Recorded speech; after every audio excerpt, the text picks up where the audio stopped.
I'm Travis Bader, and this is the Silvercore Podcast. Silvercore has been providing its members with the skills and knowledge necessary to be confident and proficient in the outdoors for over 20 years, and we make it easier for people to deepen their connection to the natural world. If you enjoy the positive and educational content we provide, please let others know by sharing, commenting, and following so that you can join in on everything that Silvercore stands for. If you'd like to learn more about becoming a member of the Silvercore Club and community, visit our website at silvercore.ca. He's a professional skier who's captivated audiences worldwide. He's a stuntman in the movie Inception and others, survivor of a 1,600-foot fall off a mountain in Alaska, and pushes the boundaries of what is considered traversable. He's someone who's been changing the concept of what it means to be a professional outdoorsman in a healthy and positive way. Welcome to the Silvercore Podcast, Ian McIntosh. Thank you. Pleasure to be here. You know, when Emily said, you got to check this guy out, he is a cool dude. I got on the internet, I started looking at some of the stuff you do, and I would agree with Emily. You are a cool dude. You're doing some pretty amazing things in the world of skiing and just, life in general, some of the stuff that you get into. I'm curious because, we're an outdoors podcast and talk with the people and businesses that comprise the community. How did you first get started into the world of the outdoors? Well, I mean, that's just through my family and where I grew up, I guess. I'm very obviously privileged and blessed in that sense. I grew up in Invermere, BC, interior BC, and both my parents were avid skiers, backcountry skiers. I had the Purcell Mountains at my fingertips. I grew up ski racing, and my mom was a level 3 ski instructor. My dad dabbled in the guide world and was president of the Backcountry Hut Association when I grew up. So I was just constantly in the mountains. I remember when I was really little, I didn't even think there was anywhere in the world that didn't have mountains. Really? I remember figuring that out as a kid, like, whoa, there's places that don't have mountains. I thought everywhere did. And so, very privileged in that sense and blessed in that sense that I grew up in that environment. And, my parents were always just pushing me outside and I developed a passion for it pretty early. I read that you learned to ski before you learned to walk.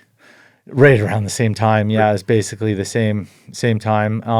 Now, obviously, having kids now, I realize that the notion of like taking a 2-year-old skiing is novelty. Yeah. Or a less than 2-year-old skiing. So it's very novelty skiing at that point. But nonetheless, got the skis on, got the feel for it at a super young age. I learned how to ski before I remember, for sure. So for me, it's the same as walking. Yeah.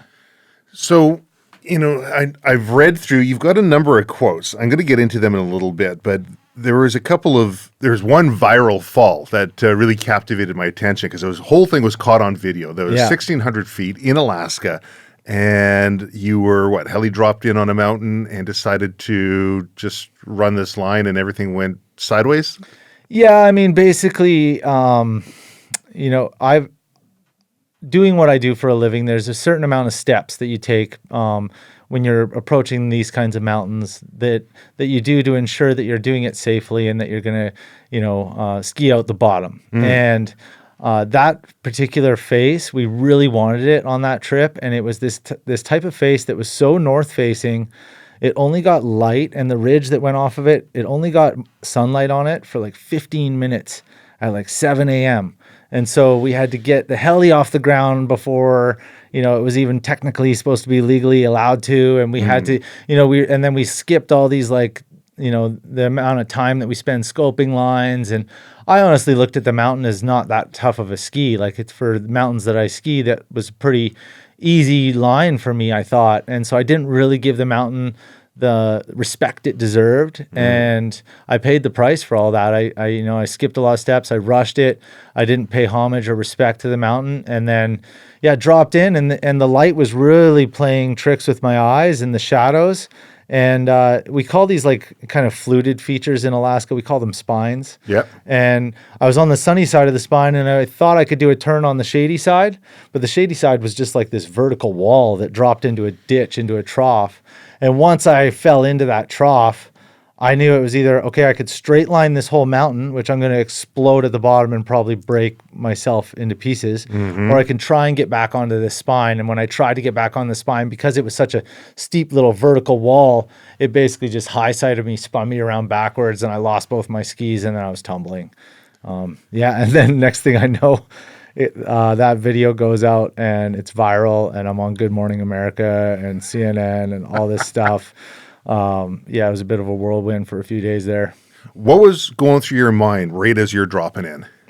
Right as I was dropping in, not much. Typically that's what I love about what I do is when you drop in, you're just reacting. Your brain shuts off, and it's kind of almost this meditative state where you stop thinking about everything and you're just now doing. It's a forced presence. Presentness. Yeah, very forced presentness. And so not much. I was just thinking about, linking turns and not until did I drop off the wrong side of the spine did anything occur to me that it was going to be challenging or difficult or weird or anything like that. So before I knew it, I was tomahawking down that mountain. So the second you start tomahawking, in your head, what's going on?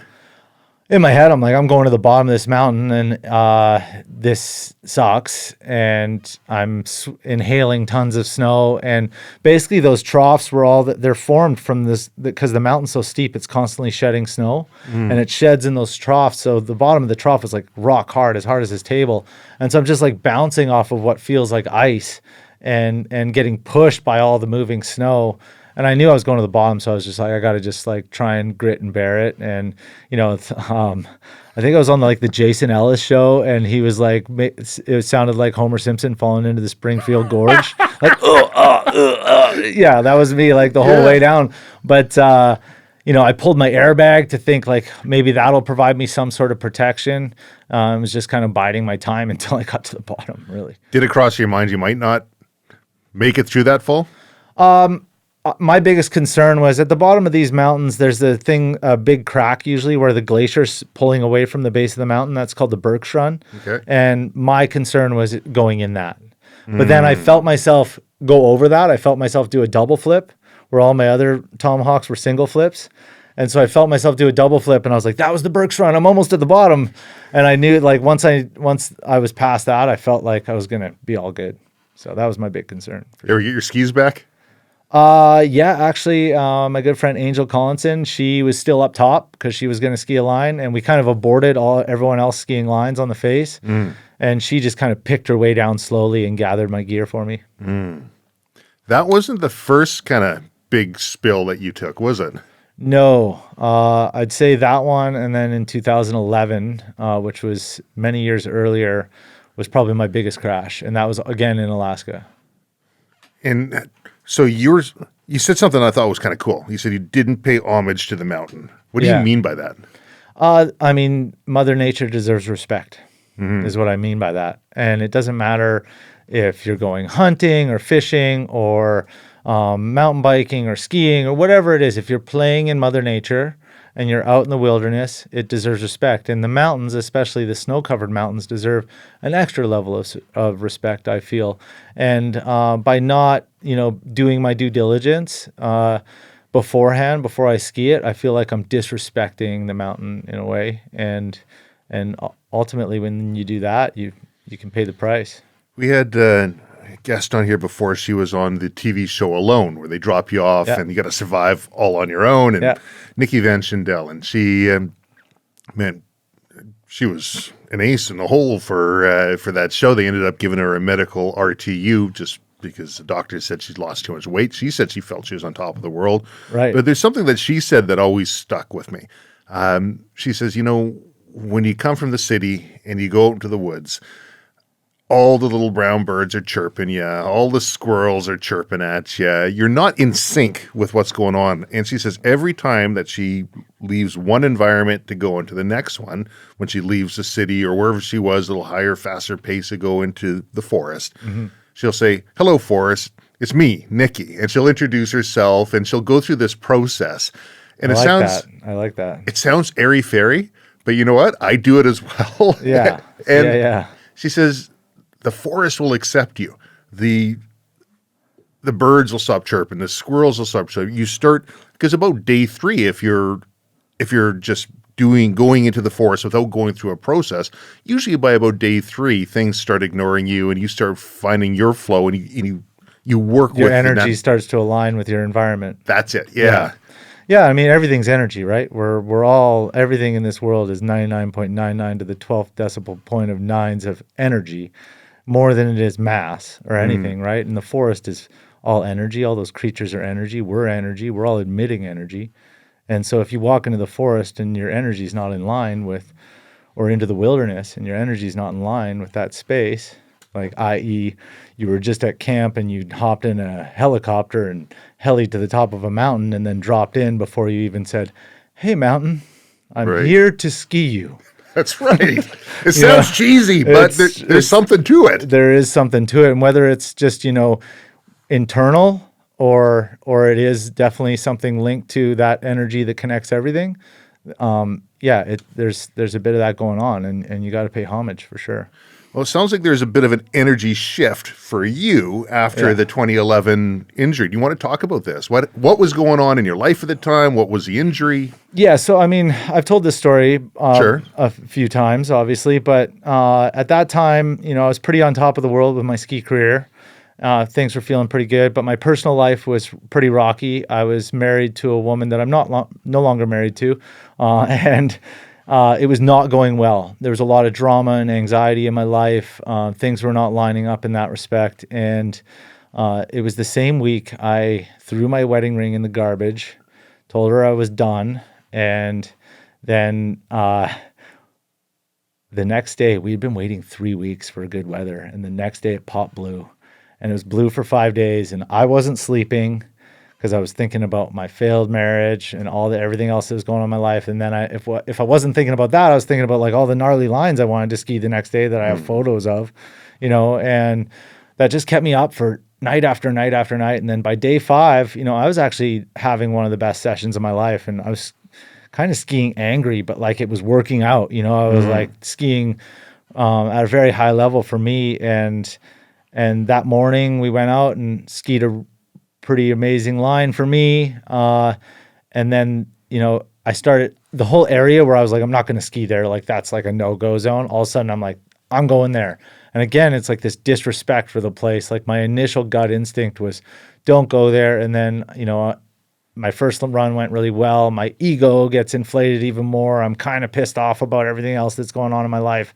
And I'm like, I'm going to go ski that and show everyone how rad I am, And it's going to be the most next level thing that anyone's ever seen. And everyone will love me for it, And so I go up there, heli up there and drop in. And anyway, took a huge fall, broke my femur, had to get extracted off the mountain, flown back to Vancouver from Alaska in a Medijet, had, a rod put in my leg, and returned home a few days later.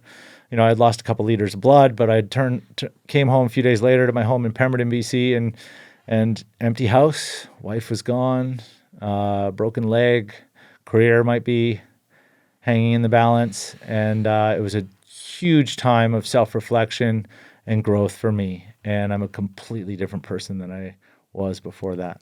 What process did you go through? Well, there's the process of like, woe is me, feeling sorry for yourself. Sure. But then there's like, wait a second, I'm responsible for everything in my life. So take the responsibility, own it. Why are you here? And it's like, oh, well, it turns out you're an egomaniac. And everything you're doing is to inflate your ego, including your hot wife that wasn't a proper match for you, but was, looked a certain way. So it inflated your ego even more, And so being able to kind of reflect on where I was and think, okay, how do I move forward in this career and in my life we all have ego. Like I'm not sitting here today claiming I don't have an ego anymore, but putting all that in check and figuring out what's really important and how do I move forward in what I do in career and in life so that I'm staying true to myself and not doing things so that other people will approve of me. Or like me or whatever it may be. And turns out I was skiing a lot of stuff back in those days to impress. Sure. And ego is a powerful thing, and I think as a young man, it can get us a lot of places, Mm-hmm. you know. But as someone who was trying to figure out where I got to and how I got there, I came to that conclusion that I needed to put my ego in check and start approaching life from a different way. So, I mean, we could look at somebody like Eckhart Tolle, Yeah. who had the 4 Agreements. right. Or no, sorry, that's Don Miguel Ruiz. Eckhart Tolle, is that the Power of Now? That's him. Yeah. Okay. That's him. Yeah. And he Yeah. talks very slowly. Yeah. Like this. Yeah. And I love listening to his stuff, but I can only listen to it for so long before I start falling asleep. Right. But, Yeah. But maybe that's part of the process. Yeah. But yeah, I mean, there's a lot of great wisdom in those books, and it was definitely a period for me where I was reaching to those, and I still do, those self-growth books. Kind of trying to become a better version of myself. And that was, I think, the time in my life where I stopped thinking that I knew it all, and I stopped thinking that I was the man and I was the best, and I started going, you know nothing, you're not the man, and started being more grateful for everything I had, and started, just putting everything in check. And since then, everything has kind of been working out way better for me. Since I realigned myself, if you will. I find that to be a commonality between successful people that I've met or have been on the podcast, and that's the common theme is that one of gratitude. Oftentimes talking about energy and an energy to things, whether you can quantify it, put your finger on it, or just call it that, and being responsible, knowing that everything that happens to you, whether it's good or it's bad, is based on you, and you have a level of control over it. And, Eckhart Tolle's got no ego, so he says, right? Or from what I've heard of, there's a death of the ego, and sounds really neat. I think a certain level of ego is important if it's managed properly, if people know how to manage it. I think Eckhart Tolle's book sales fuel his ego. We all have one. I think he's got his very well in check. And he understands it, and he has a great relationship with it. But to say that you have no ego is very, I think, very uncommon or rare. Or I don't know if I think even Buddha had an ego. I'd say so. I think everyone does. It's just a matter of like what your relationship with your ego is like. So what's your relationship with your ego like? Well, these days I've like to feel that I'm constantly checking in with that. How? In just making sure that I'm approaching life for the reasons that I want to approach life. And when I go into the mountains, I'm approaching the mountains because I want to do that. I'm skiing a line because I want to have that adventure, because I want to prove to myself that I can do that.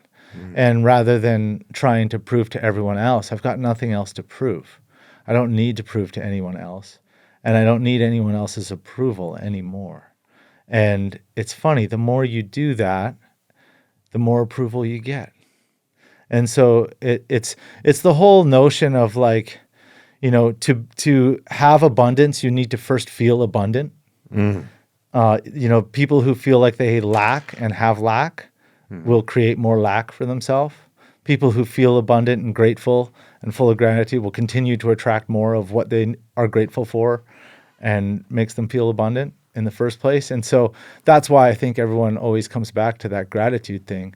And it really helps you put your ego in check. Because then if you can just keep coming back to, well, what am I grateful right now? What do I need? Well, I don't need anything. You really don't need much, do you? No. I mean, especially at this point in my life, I've got everything.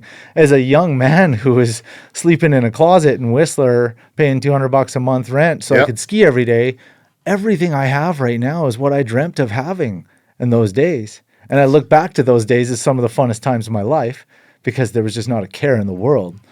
But everything I have, I already have. And so how could I not feel like I am abundant and grateful and all this sorts of stuff? Because, I mean, as we grow, we always want more, Yes. And that's the nature of the beast. That's called being a human being. But realizing and constantly putting that in check with like, hey, the younger version of you looking at you now, you're crushing it.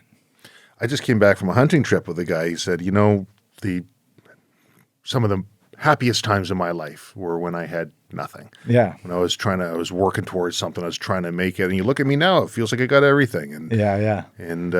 but I've got all these stresses and problems and headaches that go with it.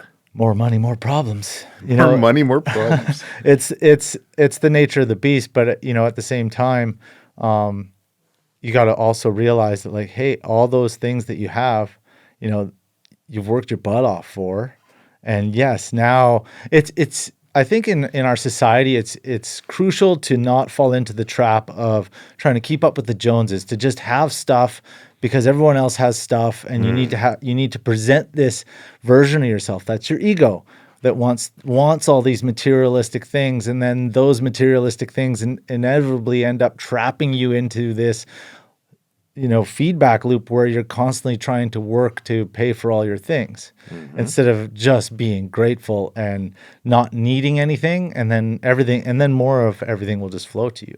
It's kind of like a interesting way of looking at it, but the more I embody that, the more that is the case. I agree with you. I've said on the podcast in the past, money is not a motivator for me. No, yeah. Like when I was younger and I had nothing, and you think, well, man, if only I could have X amount, or if only I could have this item or that item, and you reach those stages and you get them and you realize that's not where happiness is found. No. And I had to really self-reflect and say, what is it that I like to do? I like to create. I like to meet new people. I like to be positive, share positivity, and try and create an environment around myself that's going to influence the world in a more positive way. Right. And if I can keep building towards that, the interesting thing is that money will be a natural byproduct of the hard work and effort that you put in. But if you chase that money, you're always going to be behind it. Exactly. Let go of the need for it, and then it'll flow to you. It's kind of like it's the need of, or the feeling of lack versus the feeling of abundance. It's like if you're completely content and you say, I don't need money, then all of a sudden money will be like, here I am. Mm-hmm. It's like being a teenager. Man, it'd be great to have a girlfriend. Well, when you have a girlfriend, all the other girls are interested in you, right? Yeah. Or like, I think back to being a single man, even in between my marriages, and it was like this need of wanting a partner or needing feeling like you need a partner. You'll never find your partner. Right. It's when you let go of that desire and that need, and you fall in love with yourself, and you become content with who you are and where you are, your partner flows to you, and it's the partner of your dreams. And that's exactly what I'm living proof of that. It's exactly what happened to me. Fall in love with yourself. I think that's one of those things that a lot of people listening will have a very difficult time with. I mean, I think in the era of things like social media and constant connectivity and all this sort of stuff, mental health is at its worst. And yeah, I'll agree with you. It's hard to wrap your head around. It's hard to get yourself to that place. And I wasn't always where I am mentally, but ultimately it's realizing that letting go of all that is the true key. Yeah. So there's a common thread I've also seen, and that's people who say, make your bed, right? Tighten up your belt. Yeah. Straighten up, fly right. You're fully responsible for everything in your life and everything that happens to you, which I 100% believe in and live by. But there's a dichotomy there as well. There's a level of control that an individual will try and feel over every aspect of their life in order to make sure that things are going in the right path. And there's a point where they have to let go and just understand what's going to be is going to be, or essentially accept things for as they are. Exactly. I think. Yeah. And I mean, it's like a funny analogy, but I don't know why it came to my head, but it's like the stock market, for instance. If you do your homework and invest in some good stuff, but then you're trying to constantly play the game of trading and buying and selling, sell high, buy low, you're going to end up losing money or make very little. Whereas if you just let go, you're like, okay, I've put that there, and don't look at it for 20 years, you're going to come back and realize that your money's grown at least 10%, if not way, way more, And so, it's that letting go of control over it all. And I think that's a lot of people make that mistake. Yeah, you also highlight a really important point that it's a long game. It's Yeah. not a short game. And so many people look, I'm on top of the world. Oh, I'm the bottom. I'm Yeah. on top. I'm on Yeah. bottom. What's your long game look like? Well, the long game is making sure that you continue to create a life that you want to be grateful for. You know, gratitude breeds more things to be grateful for. And so, yeah, my long game personally, like, what are my current dreams? Yeah. Oh shit, man, so much. Like that's I think having dreams is a huge part of feeling alive and being human, but not just having dreams and being too scared to pursue them, like actually going and getting them. Okay. You know, and for me right now, you know, I've got a multitude of things that I could list right now, but I'll take the one off the top of my head that sticks out the most is I want to get a big old 50-foot catamaran, sail catamaran, and I want to take my family around the world. Sail around the world. Do I currently know how to sail? Very little. Oh, I love it. But I am going to achieve that, and I'm going to achieve it, and there's no time frame, but I will. And that's one of my goals. And it has nothing to do with what I currently do in my life. But that's what I love about it. That's maybe why I'm so drawn to it. I've spent my life in the mountains, and there's this whole ocean out there. Yeah. Like world of ocean, like so much ocean. And you know, I mean, there's a bit of sailing background in my family. Like my grandfather built a boat, my uncle sails, and so on and so forth. But for me, more, it's just that like it's this whole new frontier of adventure and takes this whole new skill set that I don't currently have and you know is going to challenge me and push me in so many different ways that I haven't done before. That's what I love about it. Well, a good friend of mine, Jason, he's said something to me one time, which has kind of become a motto in our house. He says he bought himself a sailboat. Yeah. I'm like, I didn't know you could sail. He said, What do you mean? Anyone can sail a boat. It's a boat and it's got a sail and you point the wind into it and you can sail a boat. Am I going to be great at it? No, but I'll figure it out, right? Exactly. Yeah. I mean, the sailboats were built by humans for humans to operate. Right. So if you're a human being, you should be able to figure out how to operate a sailboat. It. So whenever there's something challenging or something coming up, talk with the kids. Anyone can sail a boat. It's just become a little catechism that we just it's great. throwing That's in. awesome. I love it. Yeah, I remember about 20 years ago, I was teaching a course out at, I think it was a Renfrew Park Community Center, and maybe it was a Croatian Cultural Center. A guy came in, he'd written a book about sailing around the world, and interesting fellow, adventurous spirit, and he went out with his wife, and he says, well, we made it to Australia, and then we realized that we weren't meant to be in such tight, confined quarters for such a long period of time. I give it to her. She stuck with me for that long, but we're no longer married. So. Yeah, there's probably two things that'll test a marriage more than anything else, and that's having kids and then putting yourself on a sailboat with your family. Yeah, that'll test your marriage for sure. I mean, my uncle and my aunt sailed halfway around the world on the boat that my grandfather built. And then when they were in Australia, my aunt was like, I'm going back. They live in Fernie, BC. And she's like, I'm going back because I miss my grandchildren, or I have grandchildren now. I want to see them. I miss my kids. Like I want to be connected with family. And so my uncle sailed solo from Australia back to Vancouver.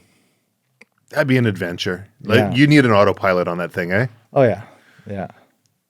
Yeah. I remember reading about Bear Grylls. He took a rigid inflatable from, Nova Scotia over to Ireland, and him and I think a couple other people, Guinness Book of Records, doing this thing, and I'm like, I just trying to wrap my head around what that looks like, and like, how do you pre-plan for these weather conditions that may or may not be happening? It's a wild adventure, and you're really throwing yourself out there, especially doing it in like a dinghy like they did. You know, I mean. Yeah, it's one thing to do it in a big ocean-going vessel. It's another thing to do it in a small little boat. So yeah, they threw themselves out there, but they also probably knew what they were doing. So would you say that you're an adrenaline junkie? I mean, I don't know. Sure, I guess. I mean, I used to think so, definitely. And then, I base jumped for a number of years. And I remember being in Switzerland on this 3-week base jumping trip, and I'm like on vacation, and we did like 49 base jumps in 19 days, me and my buddy. And I remember at one point, like near the end of the trip, I'm like, man, I just want to stop being scared for a couple days. It was like almost like I was getting tapped out on adrenaline. And I started to realize that like there is more to life than just being full of adrenaline all the time. Not to say that I don't love it, not to say that like when I ski a really nice line and I get to the bottom, I don't feel like so freaking alive, but yeah, a junkie, maybe a connoisseur Oh, I like that. or something. Adrenaline connoisseur. Yeah, I only like the sweetest, most fresh adrenaline that there purest. is, the purest adrenaline now. Not just like all the time, whatever adrenaline I can find, the real special moments. So what is it that makes you feel alive in those moments? Because from a personal perspective, I know in times when I've done something well outside of my comfort zone and the odds of survival or not survival are kind of in the balance there, I know you never truly feel as alive as when you've almost died. It's true. Would that be what's the sort of driving factor there? I think so. Yeah. And I think it's, you've been launched like a monk who's been practicing for 50 years to get into this like state of pure oneness and consciousness. You've been thrust into that world of like, I'm not thinking about anything. I'm just reacting. So it's like this meditative, very active meditative state. It's a forced meditation, It's really. a forced meditation like we were talking about. And then you pop out of it and you've put yourself right at the edge and pulled it off. Just like you knew you could and knew you would. And there's nothing that feels so good because you're like, it's all those emotions rushing in, but it's also the like, I knew I could do it. And you like put yourself out there because you wanted to see what you're capable of. And you pulled it off. And it was right on the edge. Mm-hmm. There's something about that, it makes you feel super alive. And that's where I think a lot of people get trapped into it and they become more of the junkie variety. And then maybe they start to make, I've been lucky.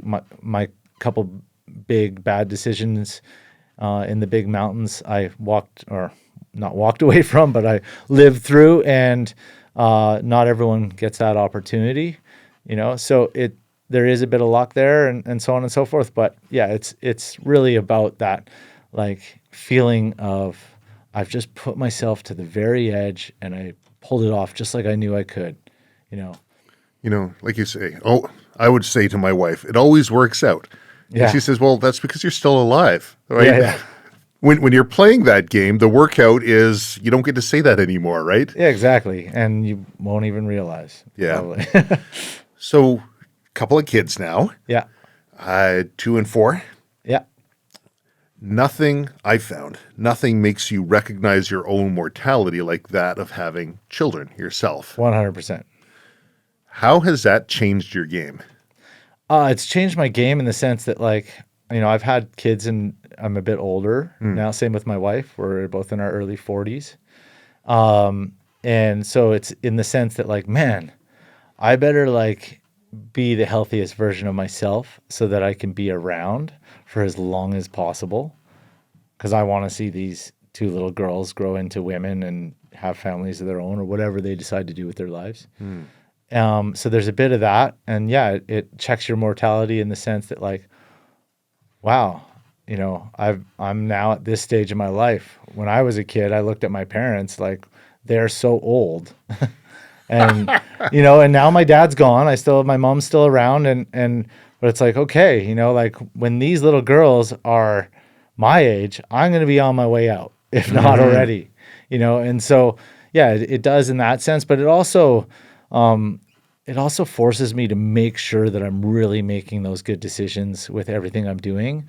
And, I don't want to be the person that like the second I had kids, I'm like, okay, I'm done taking risk. And then show that to my kids like, well, the second I had you, I stopped taking risks because I love you so much, but then I'm not showing you how to live your life properly in my mind. I like that a lot. My opinion. But, some risks are more tolerable than others. I felt before I even had kids, I felt that base jumping was more risk than I was willing to take on. And there's a multitude of reasons for that, but like, I wasn't even about to have kids yet, but I just knew that I was probably going to kill myself in that sport. I wasn't afraid enough. Yeah. And of the risks that I was taking. And so I needed to take a step back. And so, yeah, it's finding that, like, it's different for everybody, finding that healthy balance of still being able to put yourself out there and take risk, because ultimately that's, a life well lived, and you'll be happier and so on and so forth. But also ensuring now as a parent that I'm making good decisions, and that, I'm going to set myself up hopefully to live the longest life I can too, because life's too good to just end it short. So when you first started down this process, it would have been a pretty damn early age. When did you first start getting sponsored? My first gear sponsors, I was in my early 20s. Okay. And then my first contract was 2006. So you were getting up in your game, getting higher and higher. Yeah, and I think I was like 24. So yeah, I moved out to the Whistler area from the interior with the idea. I thought I was going to be a guide, which I've now got my guide ticket in just the last couple of years. But I thought I was going to be a guide as a young man, and I kind of got these hunches that I could pursue this pro skiing career. And I met some guys from Whistler, and they were like, dude, you got what it takes. Like, you should move out to Whistler. And then I started doing the contest scene and all that sort of stuff, and filming and everything. And yeah, things just kind of, slowly, for an impatient person, especially a young 20s, it was taking forever. Yeah. But looking back at it all just kind of happened, in the right order, how it should happen. And I slowly started to build my way up and build my credentials, and eventually got the opportunities I needed to start making a living doing it. Were you taking some silly risks to kind of stand out from the crowd? Oh, yeah. Yeah. I was, constantly. Anyone who wanted to watch me do anything, I was throwing myself 3 sheets to the wind. No fear, and just going for it. And it didn't matter if it was just someone on the ski resort watching, or there was a camera on me, or whatever it was, or it was a contest. I was out there to prove to everyone what I could do. But you say what I thought I could do. You say that was a necessary part of the process, or would you say that now in hindsight? I would say yes, and that's why I said, going back to the ego thing, is as a young boy, I think that's when our egos are strongest, or a young man, I should say, and that's not necessarily a bad thing, because it's going to cause you to pursue your dreams. Now, there is points where you could maybe go to an unhealthy side of that. I started to get to that unhealthy place, and had a huge reality check, as we talked about. And that's how I've kind of found myself where I am now.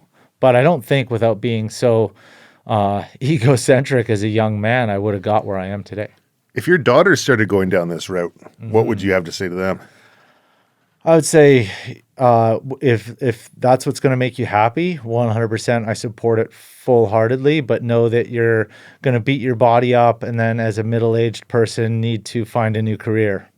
And you're going to have a beat-up body and need to find a new career, because as a professional skier, I'm not an NFL football player. I'm not making the kind of money where I can just retire when I'm done my sport. I need to reinvent myself.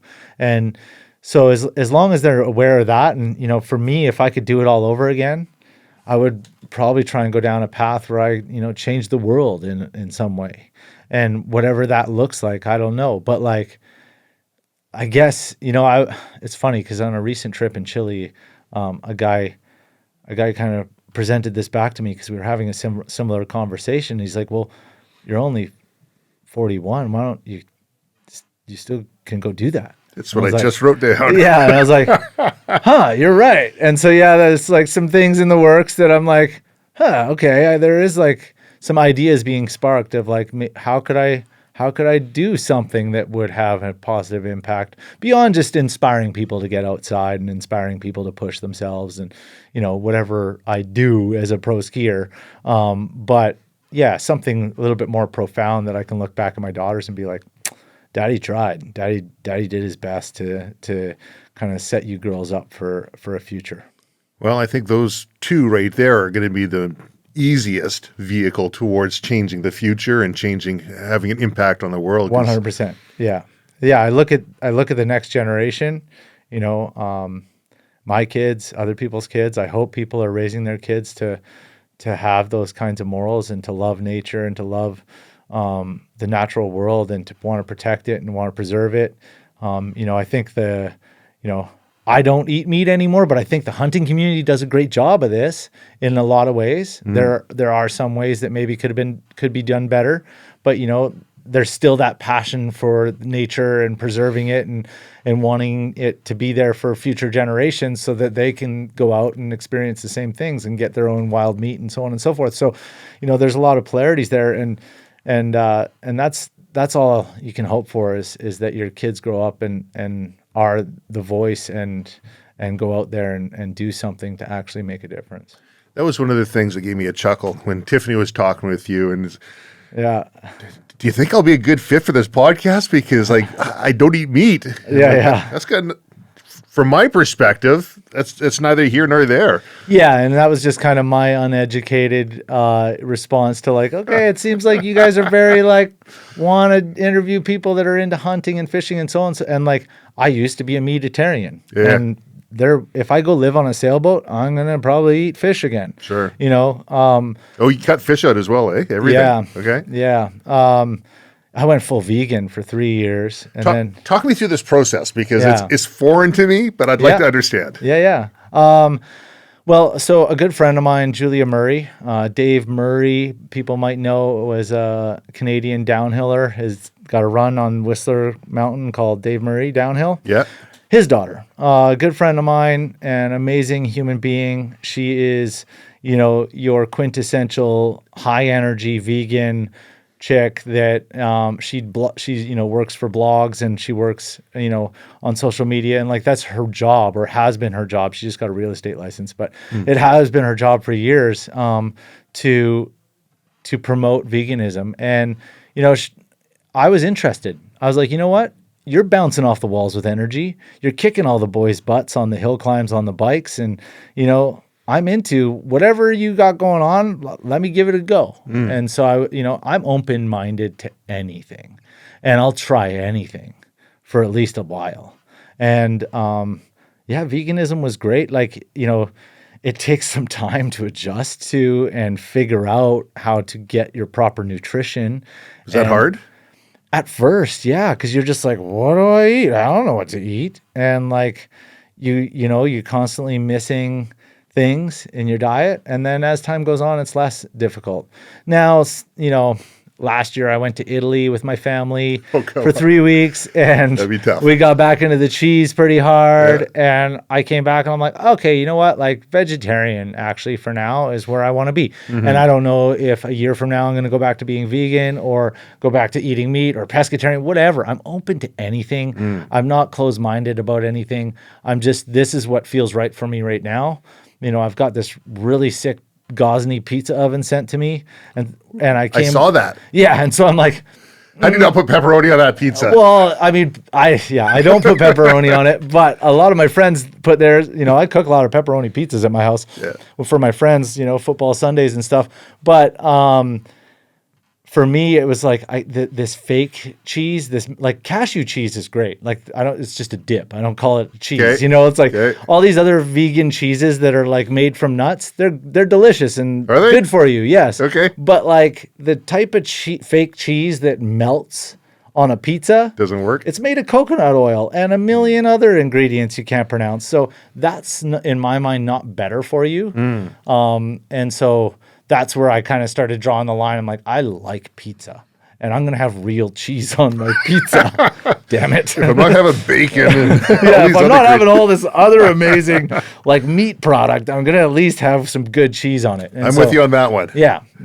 So that's where I'm at right now. But like I say, I've had every diet there is in the world, and this is the one I'm on now. So. Got a couple of quotes that you have here. I thought they were interesting. Sure. It says, to succeed as a pro skier, you can't be self-motivated.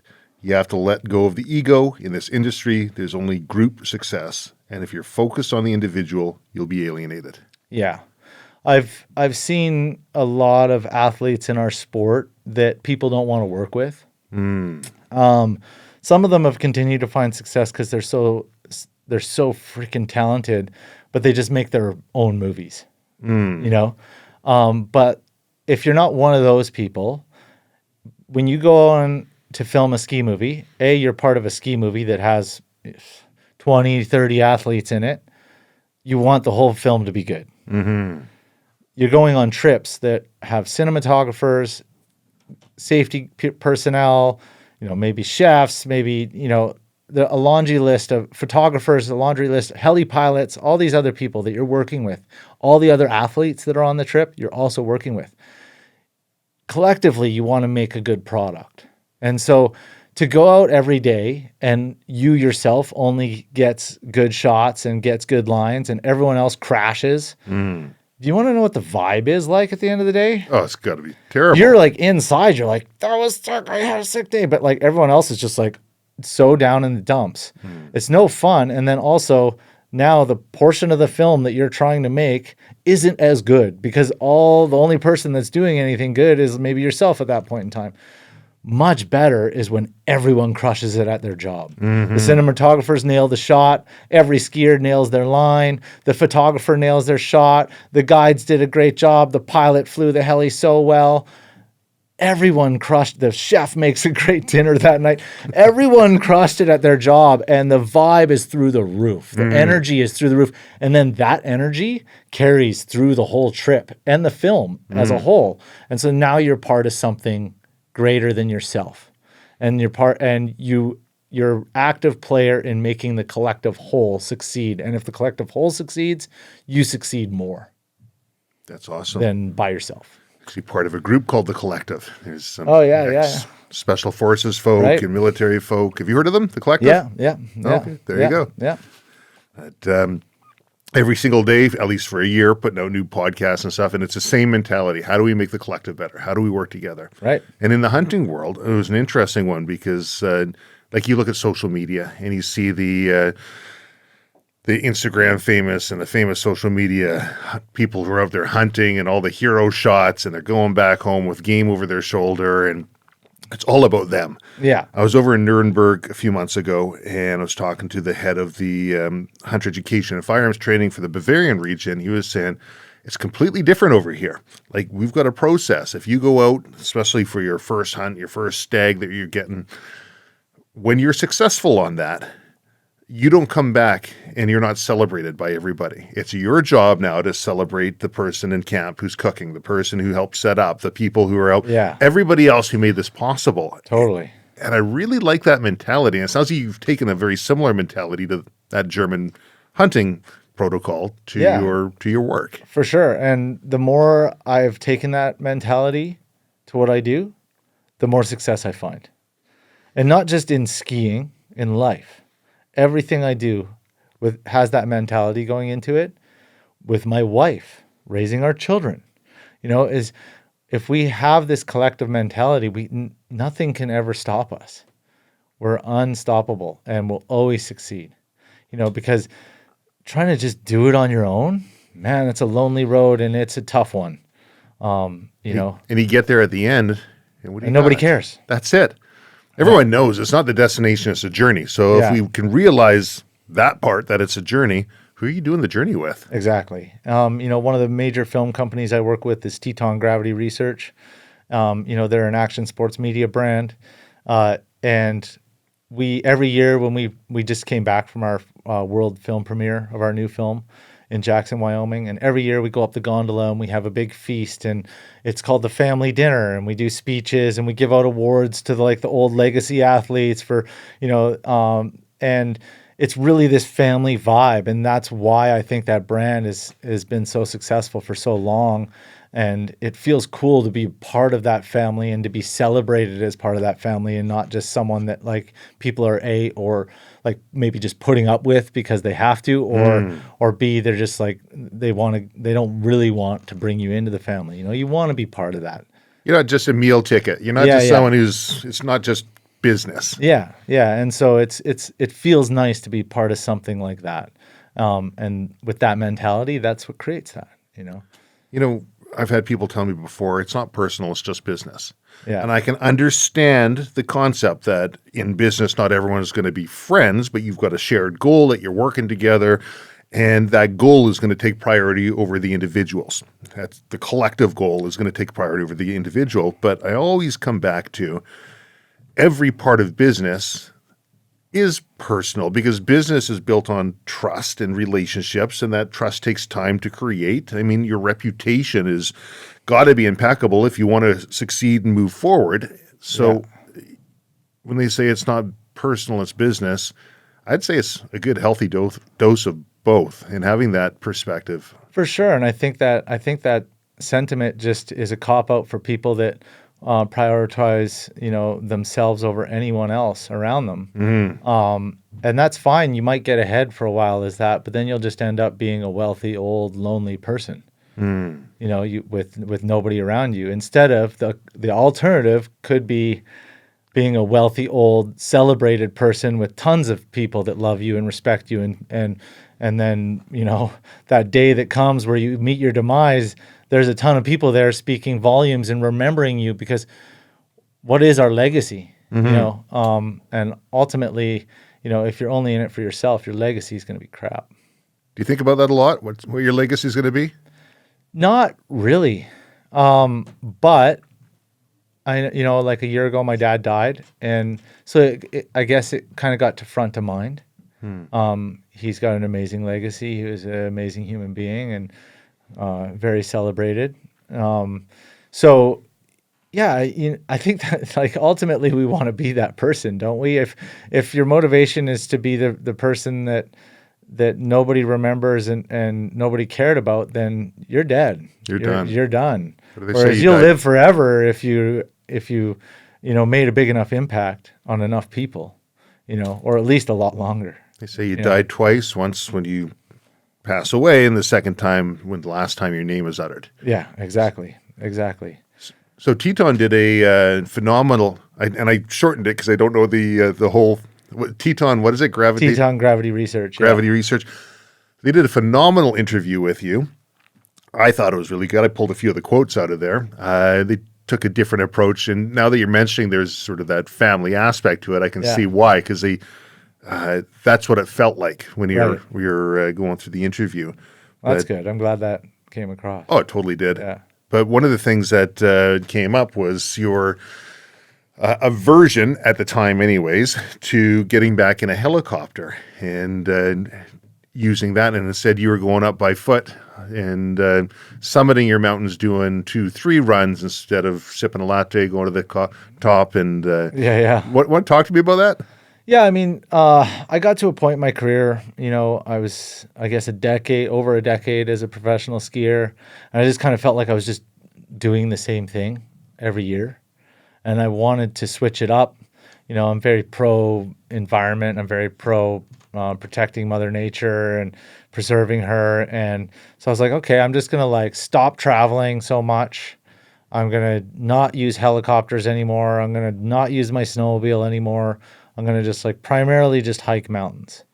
And that was great for a few years. But it was funny. The first year we did it was the best year that I found. Really? Yeah, we just scored conditions, terrain, everything. I was awarded Line of the Year, which was the first time anyone had got that award off of a foot-powered line, hiking to the line. And everything just kind of lined up. And then I was chasing that for years afterwards, and it wasn't really happening. We just kept getting rejected. And I kept sitting there in my tent going, man, if I had a helicopter, I could fly 5 miles that way and find good snow. And instead we're stuck here where the snow sucks, wasting our time and money, And so, and then it was during the pandemic that all the lodges in BC, all the heli ski lodges were empty. And I started getting phone calls by all these lodges that I always wanted to go to, but were always just full with clients and could care less about giving some pro skier a deal. And then all of a sudden I started getting the phone calls, and I was like, you know what? These are opportunities I'm going to regret if I don't take. And so I got back in the heli and I started going, oh man, I remember what this is all about. And it's not about just getting to the top easily. It's I can hike to the top, but it's about the repetition. It's about how your confidence grows when you're getting repetition. And when you're in the mountains, you go out into the mountains, your first run is like snow check. Second run builds on that. And then it builds on that and builds on that and builds on that. And you get 10 laps in the day or however many you get on a film day. 10 is probably way more than most film days. You get like 5 really good film laps at the most. But you're still getting all that repetition. Whereas on a foot power trip, you might only do 1. Or maybe 2 if you're lucky. 1 in the morning, 1 in the afternoon. That's max. And so that repetition, my confidence started building. I'm like, man, I'm skiing like I'm 20 something again. And whereas when I was just doing foot power, I felt I started to think that I must be getting old because I'm just not skiing the way I used to ski. And it was really the one factor was missing was the helicopter. What a mental game, eh? Yeah, it is. Yeah, for sure. I mean, everything is in life. It's we become our thoughts. Our thoughts are energy. This is what we were talking about. And we become what we think about. Okay. What we obsess about. And, if you start thinking, I'm old, I don't have it anymore, I'm not feeling it, you're going to become that. But if you're thinking, doesn't matter what age I am, I'm still stoked to be doing this, I'm still fired up, I've still got a leg up on all these young bucks out there, I'm still, I've still got it, then you're going to still have it, and you're going to be able to continue to prove that you still have it. So, yeah, you literally become your thoughts. I think that's one of your legacies, something that you can do to promote that throughout your community and through just through the podcast and right. Yeah. Whatever because I believe in that deeply. Yeah. You do become your thoughts. When you talk about energy, I had a friend of mine, he's similar. Yeah. I don't know if it's an ADHD thing or what, but he's got it pretty bad. Yeah. But he got into ham radio all of a sudden. It's like, okay, getting a ham, interesting, right? He's rebuilding these ancient radios, and he's like, see, this one it just operates off of crystals. You take this crystal out, you put this crystal in, and now you're on a different frequency. And he's like, if you think about it, everything's on a frequency. We hear on a frequency, we speak on a frequency, we see on a frequency. Well, I mean, when you go down to the very quantum level, everything's vibrating. All the electrons in every atom are vibrating around the nucleus of the atom, right? And so everything is vibrating at a frequency. Everything is 99.99 to the 12th decibel point, like I said, of energy, like empty space, but energy over mass. This table, the only difference between this table and you and I is the frequency our atoms are vibrating at. That's the only thing that makes us any different because we're all made of the same stuff. Atoms, particles. We're all made of the same shit. So, yeah, that's all the only difference between anything is how it vibrates. You've done some research on this, eh? Yeah, I've been diving deep these days. Like I say, when I'm self-growth books, are a big part of my life. And it's because I want to be a better version of myself. I'm not happy. I am happy. I'm extremely happy. But I'm not happy to just be stagnant. This is where I'm at, and I don't need to be any more or any less than this. I want to be more. Not because I feel lack, but just because I feel like that's one of the purposes of life is to become a better version of yourself every day you get an opportunity to live. And so that's why I dive deep into these books, and I've been getting heavily into the quantum world these days and how quantum mechanics and physics and spirituality have kind of found this crossroad lately in the last number of years. Yeah, COVID's awakened a sense of wanting to be outside. That was Dr. Swart. I forget her first name. She was talking about that, saying people wanting to be outside, but it's also awakened a sense of spirituality in people as well. Yes. I'm not sure why that is, but I can definitely see it in the masses out there. I don't know if it's a distrust in government and now it's turning to what can I put my faith into, or if there's a idea of a global oneness and people are starting to tie into that. I think it's our access to information.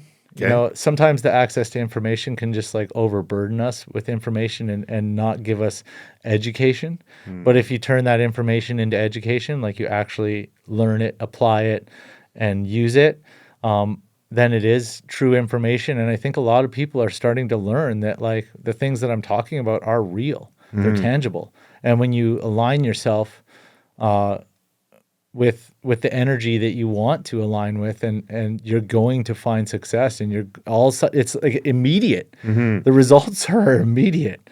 Like you can, if you just go out and emulate what some of these books are saying, immediately you will see that people are gravitating towards you and want to work with you, and all of a sudden money's flowing to you and everything's happening. Like, so the feedback of like, this actually works, it's there and it happens quickly. And so I think people are realizing that. And, I think a lot of people, I have no problem with any religion that's out there, and I don't want to turn this into a religious talk. Definitely don't want, but like, I think what a lot of people who are typically not religious people were missing something, because they felt like, yeah, I'm not connected to what this religion's telling me about, the mechanics of the universe and God and everything. But then in this scientific realm, we have this connection.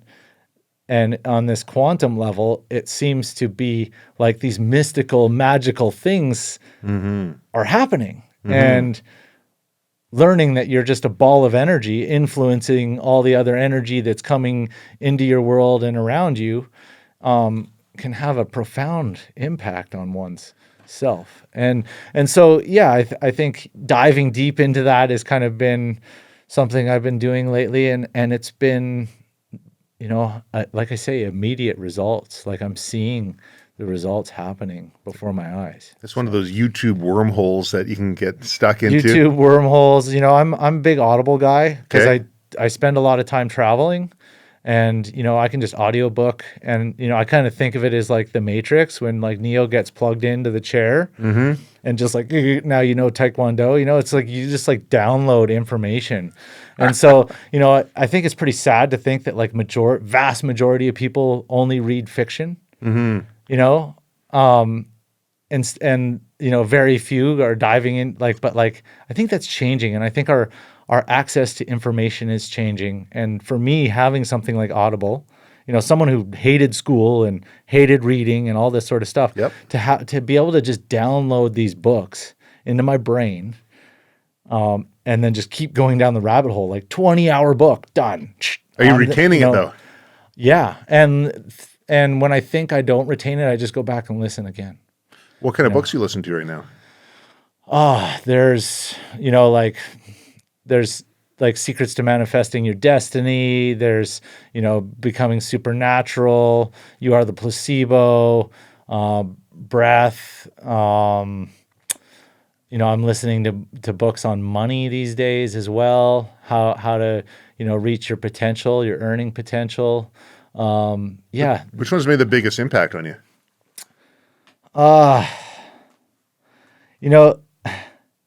Joe Dispenza is kind of culty, but like in a good way. Yeah.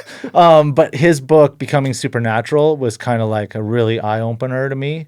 And then, I've dove into a bunch of other books kind of related to that, and realizing like how much we can influence the energy that is everywhere, all around us, and our own energy, and how that influences the world around us.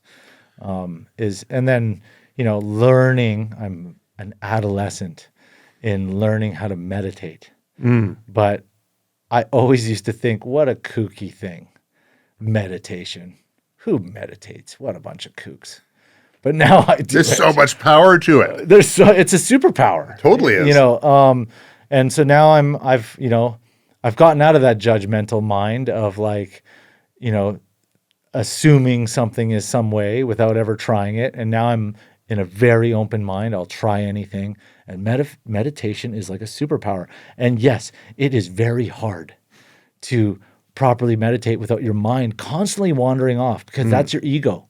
Your ego wants to wander off and think about like things that fuel it, or all the stresses that you have in life and things that cause you anxiety. But if you can continue to realize that like every time you come back to that place of just thinking about your breath or whatever it may be, or that place where you've got all those thoughts out of your head and you're like just in the moment. When you constantly can bring yourself back there, every time you do it, it's a little victory. And you just get slowly better and better at it. And it's one of these things, it's like anything. The whole notion of 10,000, you need 10,000 hours at anything to become a master of it. So to think that you can just jump into meditation and know how to do it right out the gate is ludicrous. You need to put in your time and to not give up on it and continue to trust that the superpowers are lying in there somewhere. Well, you talk about the energy and how we can affect different energies around us. And one of the first podcasts I did was with a fellow by the name of Guy Kramer, and he's got a company called Hyper Stealth. And I just thought, this guy's a really cool guy. How does this tie into things? Well, in the hunting, fishing, outdoors world, I'm going to find a way to make it fit in because I just want to talk with him because he's really cool. But he makes a invisible cloak. Oh, no way. Right. And I'd be like, yeah, okay, invisible cloak, right? And, right. And, but interesting fellow, but he's also made camouflages for hundreds of different militaries all across the world. Gore, Optifade, Sitka's line, all the rest. He makes their camouflage patterns. Cool. And he brought in his invisible cloak thing, and you can pull it up on YouTube. You can see it. He actually put a patent on it. He was trying to get the military involved, and finally he's like, I'm going to patent it. Everyone's going to know how it's made. So people on YouTube have gone and they made their own, and it's just an array of lenticular lenses with a viscous fluid in behind, and they just kind of press these two things together, and different arrays will reflect different things. And so the one he had up, he holds up, there's a picture of us in the office. We disappear, but we can see the background. It was really cool. That's cool. But, and a lenticular lens sounds really cool, but those little stickers where you kind of move them and it's like a moving cartoon thing? Yeah. That's what it is. Right. So it's that little plastic anyways. Yeah. But he's talking about the double slit experiment. Yes. Yes. Okay, so you're familiar with that one. Very, yes. So interesting how an observer, for people listening to this who don't know about the double slit experiment, they were firing, I think, a photon. A light particle. Right. Yes, they were firing light particles at two slits in a wall, for instance. And when they had an instrument there to detect how the particles would react, they reacted just how we would predict they would react. Like particles. But when you took away the observer, it now reacted like a wave. Mm-hmm. And so when we're not observing matter acts like energy. Mm-hmm. And when we're observing matter acts like matter, which is kind of like twisted. It's hard to even wrap your brain. It's the whole like quantum entanglement thing. It's hard to wrap your brain around. Like two particles, once they come quantum entanglement, could be on the opposite sides of the universe, and you affect one, the other one's affected the same way. Mm-hmm. But yeah, this is kind of the mystical weird things that happen at the quantum level. And so the whole notion that like matter reacts completely different when you're observing it versus when you're not goes to show that like, is everything in your world just a construct of your imagination? Oh, are we in the Matrix? Yeah, like what? But like, really at the end of the day, it's like matter is both. Mm-hmm. It is a particle and it is a wave. It is energy and it is mass. Mm-hmm. And actually, turns out it's much, much, much more energy than it is physical mass. And learning that can pave the way into understanding how to use it to your advantage to create the life that you want. Knowing that as well kind of takes it for the people, the naysayers. Oh, no, it hasn't been scientifically proven. Well, our science is at the infancy, really, where we're at. Totally. And as we start... when the aliens look down at us, we've basically just crawled out of the cave. Totally. At this point. Didn't they just find aliens in Mexico? Yeah, there's definitely aliens. Anyone who just says there isn't aliens, okay, go ahead, keep believing that. But like, mathematically impossible. But I think that again, being open to anything. Sure. But yeah, the understanding that everything is energy has a fundamental impact on your life, because you understand then that your emotion, and this is why all these successful people keep coming back to gratitude, because gratitude turns out is one of your most powerful emotions for manifesting what you want. And so if you're grateful, you'll continue to get more things to be grateful for. There was a quote that you had that I thought was interesting because we kind of talked about it before we started recording. We talked around it. And here's a quote. In the darkest hours, you learn who you really are, but you have to dig deep, get healthy, and get back out there. Yes. And I thought that's interesting because, when we're talking about the long game, the macro, and people, they're high and they're low, and social media, today's culture, I see people, a lot of our youth, they become despondent when things get low. Oh, that's it. I'm going to give up. It's over, right? Yeah. In your darkest hours, that's when everything starts to become clear for you. And you realize you can actually get out of it. Was that in reference to what was going on with the divorce and the broken femur? Yeah. And I mean, I recognize that, like, woe is me. I'm sitting in my nice house in Pemberton with a broken leg and my wife left me. And that's one of my darkest hours. Like, I'm pretty privileged, that's one of my darkest hours. But at the same time, it was, I had just gotten really successful as a skier. I was just starting to make a decent living where I didn't have to work a construction job in the summer. And, and my life felt to me like it came crashing down. And so that was a low point. And now I look back at that as like the best thing that's ever happened in my life. I love that perspective shift. My lowest moment was the best thing that's ever happened to me. And I think you need to go through those intense lows to ultimately get to and appreciate your highs. Yeah, I agree. Or you can just let it consume you and the low becomes lower, but it's your decision. And that's what I think a lot of people are starting to realize, but maybe a lot don't realize yet, is that it is our decision on how our mental state is. And it's easy for me to say, as someone who has this great life going on, but it hasn't always been that way. I haven't always had everything I have today, but approaching life with that mentality is ultimately always going to get you from your lows back to your super highs. And it doesn't matter how many times you get batted back down, you'll recognize, like, this is another opportunity for growth. I need to go through this in order to get to where I'm eventually going to be. Have you read Viktor Frankl's Man's Search for Meaning?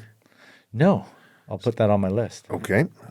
Because there's one thing that always stuck out to me in that one, and he was the father of modern logotherapy. He was in a concentration camp, and he took an analytical perspective to what was going on around him. Yeah. People who'd had everything taken from them. They're stripped naked, all their belongings gone, their loved ones dead. Mm-hmm. They're despondent, beside themselves. True lows. True lows. True lows, right? Yeah. But some people, well, they'd given up on life. Others had found reason to crack a joke or laugh about things, or there was a difference in some of these people that he was observing. So he was putting all this together. And really the crux of the entire book that I took away from it was a quote that he had, which is, and he'd had everything taken from him. He says, "The one thing you can't take from me is the way I choose to respond to what you do to me. The last of life's great freedoms is one's ability to choose their own attitude in any given circumstance." Yes. And that was the biggest takeaway. And that was one thing that, doesn't matter how bad things get, it's my choice. Yes. Do I look at this as, that's it, I'm giving up? Do I look at this as, okay, what can I learn from this? How do I move forward? Right? Yeah. How is this moment going to eventually be one day a moment I look back at as a really positive experience that I needed to go through? And it's hard to say that even in, like, you stories about people who hit their ultimate true lows. Mm-hmm. And I'm not saying that they're ever going to get to a place where they can look back and be like, I'm so glad that happened to me. But the people who pick themselves up and change their mentality from like, just being down in the dumps to a more positive outlook, those people are eventually going to be able to look back and be like, I'm not happy it happened to me, but I am the person I am today because of that. I used to ask a question of people and say, if you could look back on your younger self, what advice would you give? What would you do differently, right? Yeah. And I've had to reframe that question because more and more the people who are doing well in life and who are successful and have things kind of squared away and sorted would give the exact same answer. Exactly. Yeah. Nothing. I wouldn't change anything. It's made me who I am. The good times, the bad times, they've all culminated to where I am now. The things that went poorly were there to teach me a lesson. Yeah. The things that went well are because I was getting things dialed in. Yeah. Yeah. And it's, taking that woe is me attitude or the poor me attitude and switching it to like, I can do anything and I can get myself out of this. And I'm going to be stronger and better for this. When I broke my leg, I lived in the gym. I came back physically, mentally, I started reading books and going to the gym. I didn't see my friends. I just went to the gym, read books. And I came back out of that experience so much better mentally, stronger mentally and physically than I ever was before. And now you can pass it on to your family. Exactly. Yeah. And probably the reason I love telling that story is because I look at it as the most positive experience that's ever happened to me. There's a young kid who's the son of one of the founders of Teton Gravity Research, Kai Jones. He's the star of our movies now. He's 17 years old. He's been in them for years. He's incredible. But last year he broke both of his legs. And he was down in the dumps, like in a wheelchair. And it's like, dude, trust in the fact that one day you'll look back at this as like, I'm like, lucky you. You get to go through this at 17. I didn't get to go through this till I was 30 or 29. Lucky you. And he's like, what? And I'm like, dude, you're going to become a better human for this. You're going to be stronger physically and mentally, and you're just going to be a better human because of this. You needed to go through this hard time because maybe everything had been just a little too easy up until now. You're talented, everything fell into place. Now you've got some hard times. You'll come out of it better. We talked about the individual who said that when he was younger and he had nothing, and that's when he felt the happiest. Yeah. I have to wonder, if you go another 20, 30 years in the future, are you going to look back and say, man, 30 years ago, that was the time? Right. Probably. I mean, the brain's got a way of varnishing over the past. No one ever thinks about the bad old times. They always think about the good old times. Well, right? It's the only reason women have a second baby.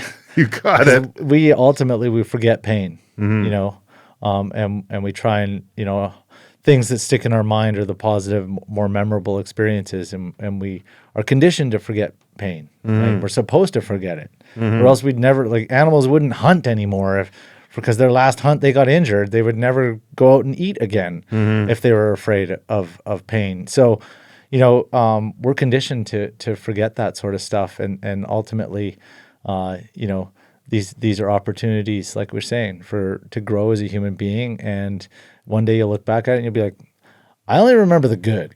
It's like when I was living in a closet, I only remember the good part. In a closet. I was literally in a closet. Yes, it was like in a kitchen. It was a pantry closet that we like turned into my bedroom in Whistler. And I mean, I would wake up like my head's on the kitchen floor, like my buddy's like making coffee, But when I was living in a closet, like I look back at that with such nostalgia. Yeah. And like, oh my God, that was so amazing. I was just flying by the seat of my pants. I forgot all the times where I couldn't eat. Yeah. And like, I'm just thinking about like the fact that I skied every day without a care in the world. And I didn't have any bills or stresses of any kind, but there was stresses. I just don't remember those. There was the stresses of like, not being able to eat and not being able to afford to, pay my $200 a month rent and like that sort of stuff. But yeah, I only remember the skiing. Yeah, I skied every day. I remember when I got my first snowboard, it was around 17, I think it was. 17, 18, and the entire season I would sleep in the back of my wood panel station wagon. I had a broken window on it, but I'd be first up and sleeping in the parking lots of the local hills here. Yeah. And I mean, you don't remember how cold you were and how uncomfortable it was. You just remember how good it was. How good it was. I can still remember the smell of that station wagon. Right. So there's one aspect that maybe wasn't so positive that you can remember. Oh, man. And trying to find enough money to be able to just get lift tickets and get up there, or I'm hiking up the side, and everyone's like... And it didn't matter. That's right. It didn't matter. Yeah. You know, I was like, now if you went to the ski hill and couldn't get yourself a lift ticket, you'd be all bummed and stressed about it or whatever. Totally. You know, it's like back then, it's like nothing mattered. No, you figure it out. Yeah. Yeah. Sponsors. You got a number of sponsors, and you got a company too. That's kind of cool. I wanted to talk about. Yeah. Yeah. So like, you know, my obvious like premium sponsors, I guess I would mention, are the North Face. Vocal Marker Del Bello is a ski boot binding brand. Marker being binding, Del Bello being boot. Smart Wool, you know, Mammut safety equipment, Stay Wild Organics, which is the company that you were referring to, Surefoot skiing. Yeah, the list goes on, but those are the kind of the major ones. Mammut. I'm glad I know how to pronounce it. I always call it Mammoth. Right. Yeah. Right? Yeah. I got the transceivers and the the safety equipment. You got the best gear in the game, then, in my opinion. Yeah. Yeah. And you know, it's Swiss made. It's like a Swiss company, right? And the owner of that company is very focused on making high quality safety products. Oh, I love it. And yeah, they do a great job. So did they approach you, being a safety-oriented company, did they approach you before or after your big spill down the mountain in Alaska? Much after, but it was actually after an incident with another pro skier friend of mine where we had to get him out of an avalanche, but his transceiver malfunctioned. And we won't name names on all that. It all went on the internet, and big things happened with that brand. But you know, ultimately we realized that like not all safety equipment is created equal. And I wanted to align with the safety equipment that I felt was some of the best in the game, and Mammut was also looking for ambassadors, so it worked out. Can you talk to me about Stay Wild? I looked at it on the internet a little bit, and I got questions. Yeah, sure. Yes. Stay Wild is a medicinal mushroom brand. You know, mushrooms these days are all the craze. There's a lot of hype around how good they are for you, and the hype is real. They are incredibly good for you. There's a lot of science pointing to the benefits of mushrooms, and you know, when you learn, have you ever watched The Fantastic Fungi? I have. I've seen clips out of it. I haven't watched the whole thing, but is that the one where it mapped out a better way for like a Tokyo subways? Yes. Okay. Yeah. But like basically, if you're walking in the forest, every footstep you take has about 300 miles of mycelium network under that footstep, and every footstep you take in the forest. And so mycelium is connecting everything, and it's like the neural network of the forest. It also does incredible things for your neural network of your brain. Right. And mushrooms are not like a plant. They don't photosynthesize like a plant. They're not an animal, but they eat like an animal. Right. They eat decomposing things. And so they're kind of in this middle ground. And I truly feel like the power of mushroom. There's a lot of great studies coming out. If you just eat like, I can't remember how many ounces of mushrooms a week, it lowers your chances of dementia by a huge amount. And I mean, I could pull up the numbers again. I can't remember exactly, but people can look at it for themselves. And that's just like regular, like store-bought brown mushrooms and so on and so forth. And then you look into these more medicinal mushrooms, and their powers are even exponentially more. You know, like something like lion's mane is incredibly good for your brain. Whereas, you know, you look at something like chaga, which grows on birch trees, that's just like there's more antioxidants in a spoonful of chaga than there is in like a entire box of blueberries. You know, it's I mean, the exact numbers, again, I don't remember. I've read them all in the past, but it's astronomical, the amount of antioxidants that are in something like chaga mushroom. And so, yeah, I got on board because my buddy Chris Brown, he's a pro snowmobiler, used to be like, you know, throwing crazy stuff on his sled. These days he does more tours and stuff. He's beaten up his body pretty bad. He got a lot of concussions, and that he got into lion's mane, and that kind of really helped him with his concussion symptoms. Oh yeah, he's night and day different. And so then he's like, what is this medicinal mushroom world? And then he decided to start his own company, and they're grown in Pemberton, and they're just getting things going. They've got like a lot of future plans going on for energy drinks, and I won't even get into it all just because I don't think it's the right time to announce. But they have a lot of cool things, some government grants and stuff that are going to allow them to do some really cool stuff that I think, you know, people are starting to see the power of the therapeutic power of mushrooms as well. Psilocybin obviously is starting to be really used as something that can help people a lot with depression or dealing with mortality or whatever it may be.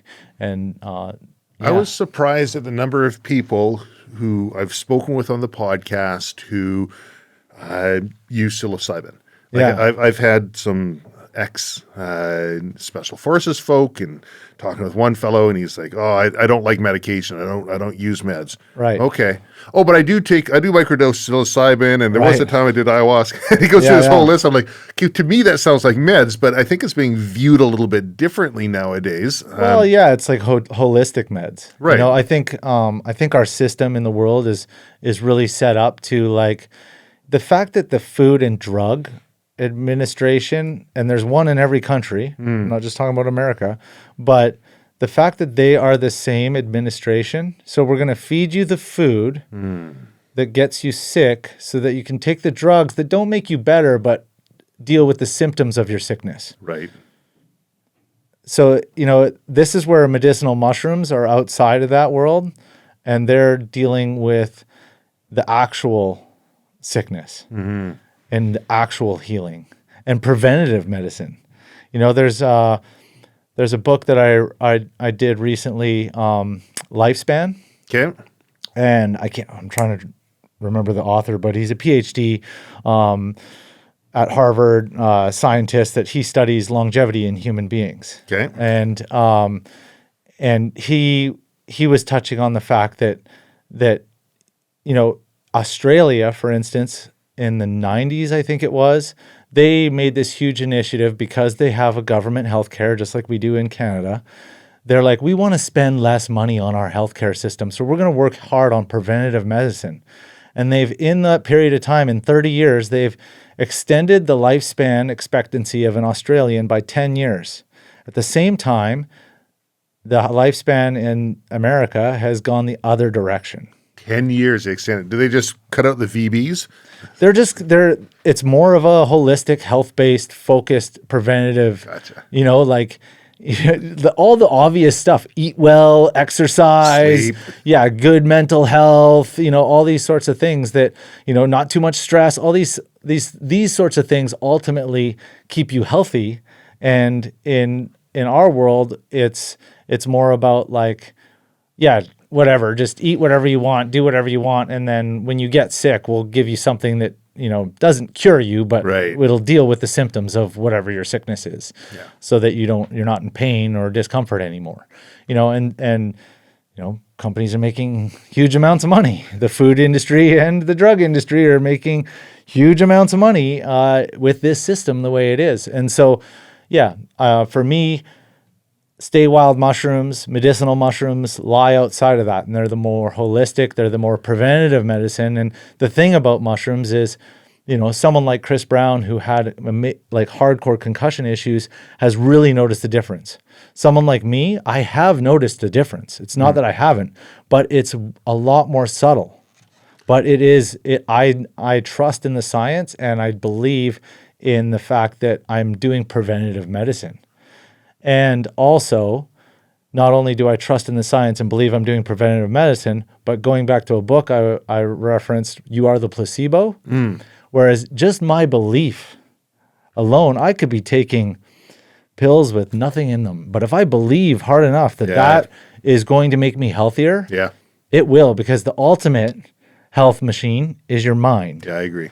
And, believing in something will make it true. And it goes back to everything we already talked about. What a man thinks he will do. Yes. And so there is amazing health properties to medicinal mushrooms. But I know just the fact that I believe in those health properties and I'm taking them, that in itself is going to make me healthier. But isn't the government talking about, the Canadian government anyways, talking about clamping down on all of this holistic type medicine? Of course they are. Right. Who do you think's in charge of that? Yeah, there you go. There's The going to be money. The Canadian FDA. Yeah.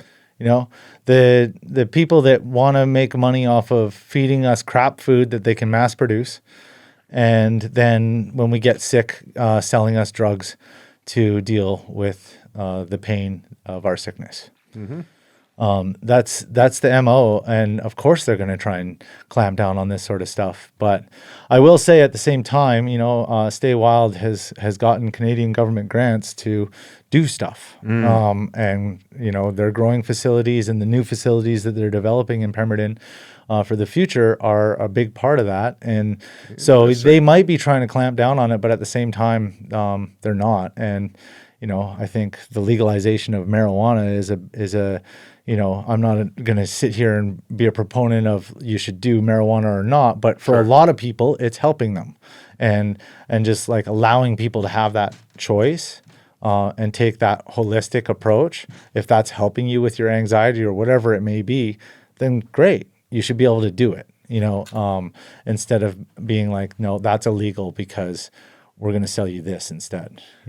So, very early age, I was diagnosed with ADHD, high dose of Ritalin. Right. I was on an experimental program in the province, and I took myself off cold turkey before I went into high school. Right. You'll notice we have pads here that we can write stuff down as we talk, and that way we don't interrupt each other. But it's also, my long-term memory is fantastic. My short-term memory, man, I better get this written down right away. Right.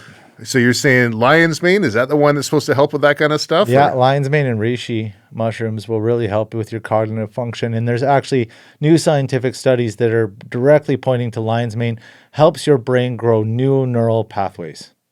It's not like the old science used to be like you get to a certain age, your brain becomes fully developed as a human, and you do not grow any more neural cells or new neural pathways. And that's no longer the truth. Psilocybin is another one that does it, but lion's mane does actually help your brain grow new neural cells and neural pathways. And so it really, it heals your brain and helps your brain become better. And if you're combining that with like some educational tools, you're literally making yourself smarter every day, and you're decreasing your chances of one day developing Alzheimer's or dementia immensely.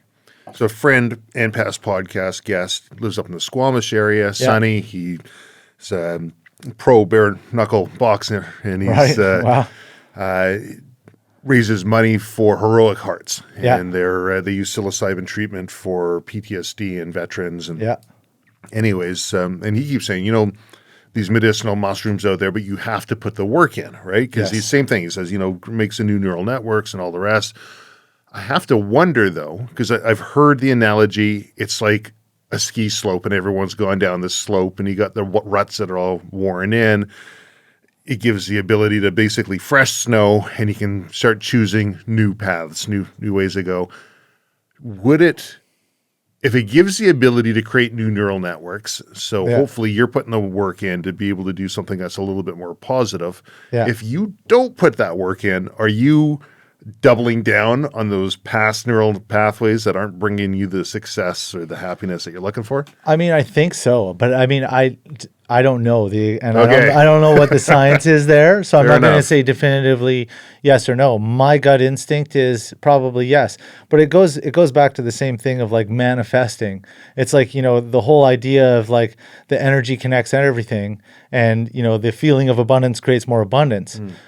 But you got to still put in the work. There's an action piece that needs to happen. There's a reason that and I might offend some people here, but there's a reason that simply sitting there and praying to God is nothing's going to happen. God's listening, or in my mind, the energy that connects everything is listening. Sure. But if you then don't turn that prayer into action, nothing will ever happen.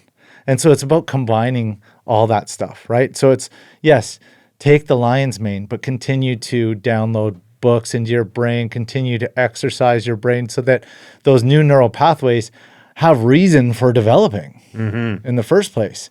You're growing your brain. You're becoming smarter. You're becoming, more intelligent, and you're healing past traumas and healing parts of your brain that might be damaged. And so, you got to put in the work. I'm sure you've heard that old joke. There's a flood coming and the guy's in front of his house. Person drives by. He's like, there's a big flood. The dam broke. It's going to flood the whole town. You got to get out, right? And he's like, I'll pray to my God. Don't worry. We're good, right? I said my prayers this morning. I'll just continue praying, right? Right. Okay. She goes inside and water levels rising. So the guy gets up on the second floor and a boat comes by. He's like, buddy, you got to get out. No, my God's going to save me. We're all good, right? Yeah. Next thing you know, he's on the roof and a helicopter comes by. Here, I'll throw you the ladder. He's like, no. My God's going to save me. Next thing you know, he's in heaven. He's like, what the hell, God? You're supposed to save me. He's like, I don't know what happened. I sent you a car, a boat, and a helicopter. Exactly. There's all these things that have come your way, right, providing you help, and you didn't take them because you were expecting some sort of mystical thing to happen. And it doesn't work that way. It doesn't work that way. You got to still put in the work. You still got to take those opportunities that present themselves, and almost just try everything. I'm a big proponent of, like, right now in life, I'm just throwing darts and seeing what sticks, and I'll throw as many darts as I can. Coming into winter, I've got a lot coming up.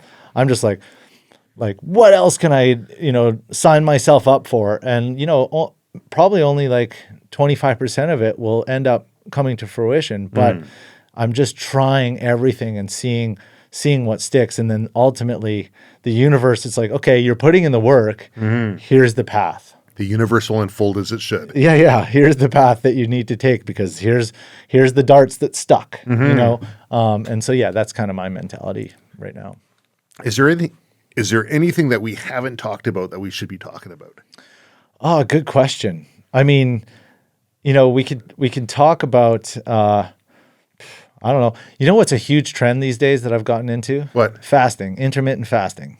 There's so much science behind that. That's positive. Yes. Particularly for men. Yes. Women, there's benefits, but I think there's a little bit more to it that they have to watch out for. Yes. With men, it's it definitely helps your testosterone levels and stuff.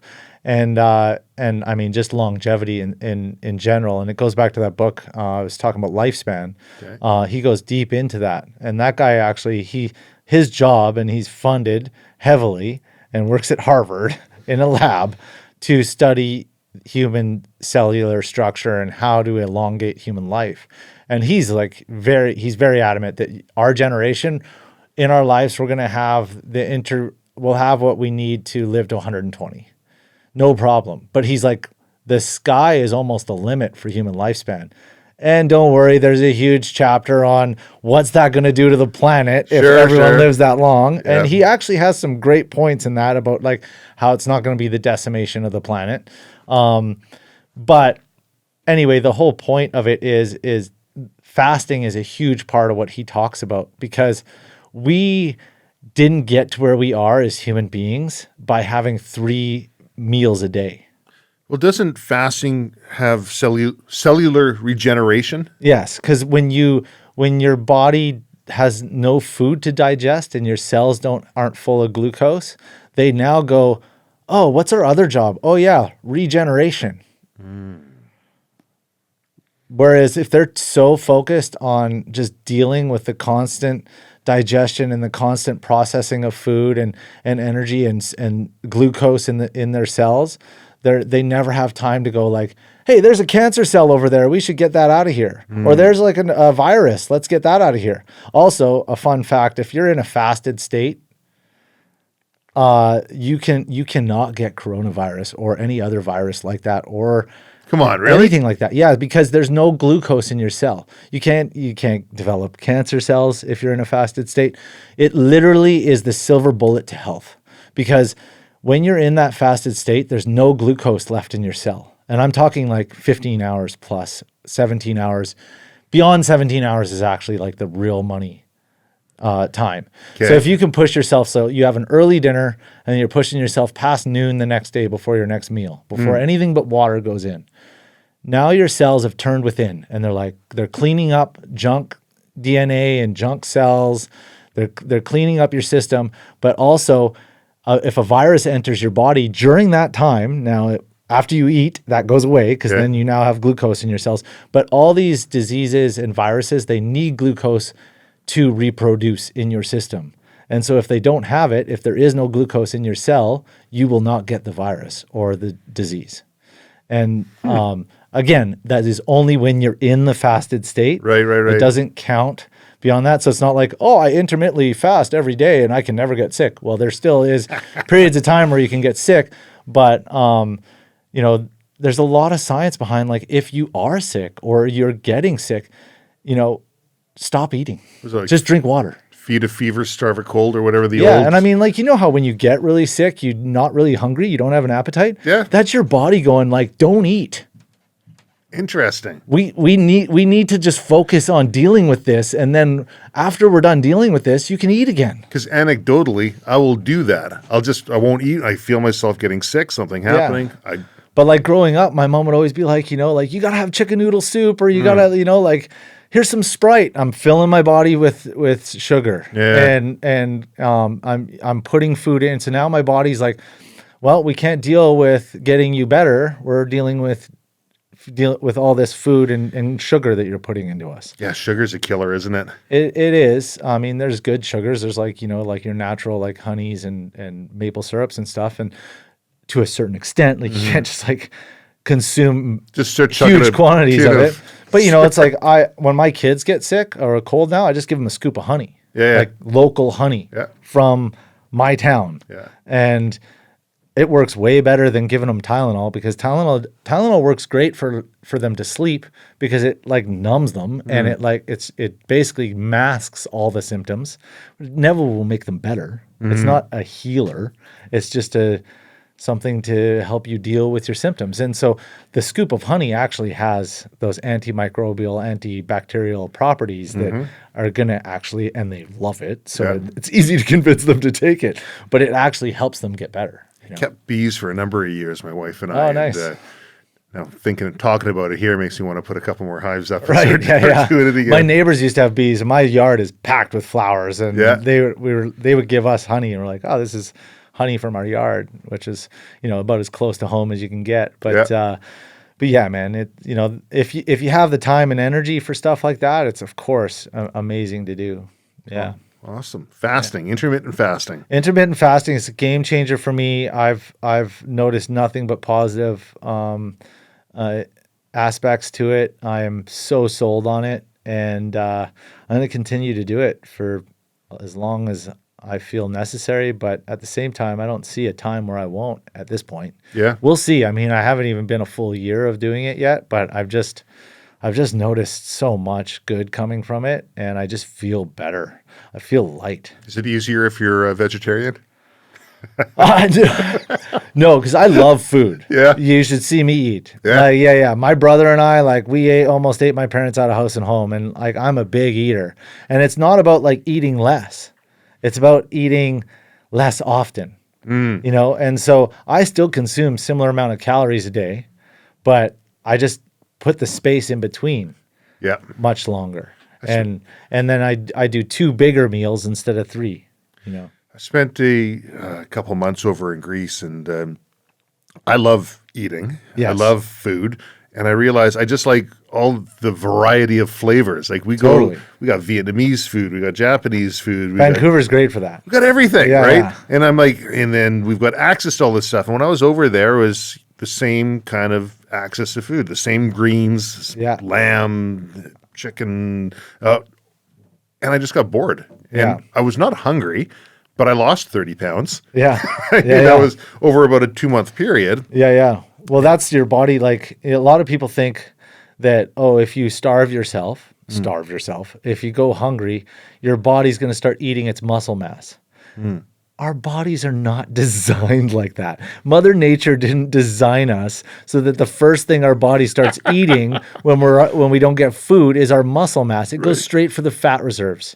It's like a bear hibernating. You know, it's like a lion doesn't lose its muscle mass if it hasn't eaten in days.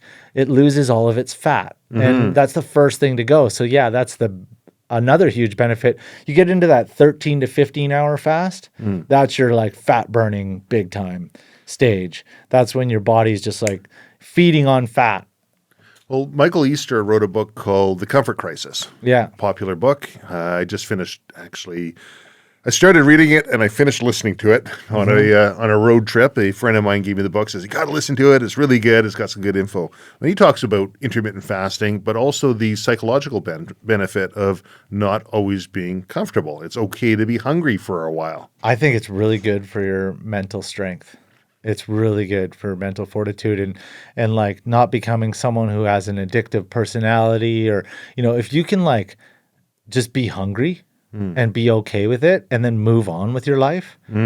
It's one thing to just sit there staring at the pantry or the fridge and like you're 17 hours into a fast to just be like, screw this, thanks. you know, it's like, but if you just go out and do stuff, you don't even notice. Totally. You know, you just forget that you haven't eaten.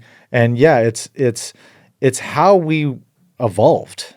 We didn't evolve eating 3 square meals a day. You know, it's the whole notion too. And again, don't take offense to anyone who's listening, but eating meat 3 square meals a day is not how we were designed to do food either. And I'm not anti-meat. I think eating meat's really good for you in certain amounts, but it was only 50 years ago where people didn't eat meat 3 square meals a day. Yeah, their farming practices have allowed that now. Yeah, and it's our farming practices have allowed it, which is doing huge damage to the planet. But they've allowed us to have meat all the time. Our body, it's just too much for our body to deal with. It's meat's really high in nutrition. I have no qualms about that. It is very high in nutrition, but it is really hard for your body to digest. Well, didn't Jordan Peterson and Jordan Peterson and his daughter go on a diet where all they eat is meat? Yes. And they're talking about how great that is for them? Well, so the thing about all these diets, vegan or all meat or anything, you know what all the common denominator is between all this? It's a whole foods diet. Why are you feeling better? Because you're not eating processed junk anymore. I can 100% get behind that. So this is the thing why I'm not the vegetarian or vegan that's screaming from the rooftops, don't eat meat. I'm saying you shouldn't eat as much because your body, it's just really slowing you down. In the right amounts, it's going to help propel you. But the people who go all meat, first, I don't understand how they poop, but they clearly get into this like lion style of digestion, which is, people can do that, sure. But I ultimately think the reason they're feeling better, and there's been some research done into this, is because they're now on a whole foods diet. They're cut out all the processed junk. And that's really what ultimately everyone should be trying to do, is eat more whole foods, eat less processed junk. Look at the ingredients on the stuff you're buying. You know, there's a lot of great wording that food companies put on stuff, like made with fruit, not made of fruit or something like that. You know, that's an example, you know, so, and then you look at it and it's like sugar, first ingredient. And then, you know, fruit is like way down the line, you know, and these are examples of like heavily processed things. So really actually, you know, I don't buy anything new to me without reading what's in it, you know, and the less that there is in it, the better. The more it is closer to a whole food, or it is just a whole food, the better. And that's really what people should be focusing on, more than like all meat or all vegan or whatever it may be. And also I think, like, you know, if we're lucky enough to live in an area where we can go hunt for our meat, that is obviously a really holistic, healthy meat that you're eating. You know, the tortured pig that spent its life in in a pen that it couldn't turn around in Georgia, and is just constantly being, pregnated, and that meat is not good for you. It is full of bad energy for one. It's depression meat. Interesting perspective. Yes. You're basically eating depression hormones. And that animal is depressed. Yeah. These animals are very intelligent, right? So again, it goes back to like a whole foods diet and understanding where your food came from. And if you're just buying like, the cheapest stuff off the shelf, I know that a lot of people, it's hard times right now, and we're all feeling it, and things are expensive, but that cheapest stuff off the shelf is also the worst, probably the worst for you. Yeah, the cost behind that's pretty high. Yes. Your health cost behind it. The environmental cost behind it, the cost that went into whatever, if it's an animal, that animal's mental health, like there's a huge cost associated there. And it's the whole notion where people are like, organic blueberries, $8.99, that's ludicrous. But then they immediately go over to the brewery and buy a $12 IPA. Totally. It's like, all right, well, don't get me wrong. I love myself a $12 IPA, but that is alcohol is poison. And those blueberries, those organic blueberries, were a whole health food. And you're saying, so our mentality around food, especially in this day and age, has got to switch a little bit, because we got to prioritize where we're putting our money. And I think prioritizing putting your money into your health is ultimately going to allow you to be a happier, more fulfilled person. It's going to change your mental everything, and therefore you're just going to find everything flows your way better. Even like it's like feeding your mind, feeding your body is feeding your mind. Our digestive system is full of neural network as well. Like there's that, we're literally feeding our brain. And if all you're eating is junk, your mind is going to be junk, and you're probably going to be depressed. Like it really impacts everything. And I think people are starting to realize that, but more people should, is what we're putting into our bodies is directly affecting not only our internal health, but our mindset. Do you think people are recognizing it? Because I look in my circles, and I would say so. Like my wife's a Red Seal chef. She worked in a bakery for a number of years, worked at some high-end restaurants, and we do all our own butchering. Everything, like I'll complain, I open up the fridge and it looks like it's all condiments. And like, how am I supposed to make something out of all these different crazy containers and whatever is in there? And I look in the pantry and it's stuffed full of stuff. Yeah. We have awesome food all of the time. Yeah. And everything I hear back from her is a new book she's read about basically how we should have our own farm in our backyard, and we should have. Yeah. But so my circle is definitely leaning towards the recognition that eating whole foods, proper foods is the way to go. Do you think people in general are seeing that? In the entire world, no. And I mean, when you're saying times are getting tight and money's getting tight, it's easier for people just to go and buy the cheap fast food. Mm-hmm. I mean, it's kind of by design, isn't it? Yeah. We're going to go there? Well, I mean, it's the FDA. Yeah. They're not worried about your health. They want to make big profits on the crap food they sell you, and then when you get sick, feed you full of meds. That's what we talk about, and so yeah, you need to take a step back and realize that, like, I'm not a big conspiracy guy. I love conspiracies. I love entertaining the notion of them. Sure. I'm not going to buy into anything without concrete evidence or proof. Sure. But I will say that there's some pretty good concrete evidence and proof that the powers that be do not care about our health. And so you need to take the matters into your own hands. And yes, we're in a time where just going to get the cheap food seems to be the better option. But I can guarantee you there's a lot of people out there that will still have budget to go to the pub or go, get drunk on the weekends. Sure. But they're not willing to invest into that high quality food at the grocery store. Well, wasn't that food pyramid that we all learned in elementary school? Wasn't that basically put together by groups that had an interest in seeing people eat lots of grains, essentially. Yes, and dairy and I mean it was the whole notion that like pork is a breakfast meat, right? Right. Everyone eats pork for breakfast. Why is that? Well, it's because I think it was in the 50s, they went on this huge market. Nobody was eating pork. They're like, we need to change this so more people eat pork. We're going to make it the breakfast meat. And then they like went on this huge campaign to make it the breakfast. And now everyone eats pork for breakfast every day without even questioning why. It's like, this happened by design. It didn't happen by accident. Yeah, you raised a good point. I should have bacon, breakfast, lunch, and dinner. yeah, exactly. Or not just breakfast. Not just breakfast, yeah. But yeah, I mean, I've got a buddy, like, here I am, like the vegetarian vegan, but like one of my good friends, he's an avid hunter and he grows his own pigs. He's got 5 acres up in Pemberton. He grows his own pigs. They have a garden.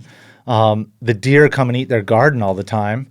But then they went up on the mountainside and they shoot those deer and then they cut it with the pork that they've been growing in their backyard.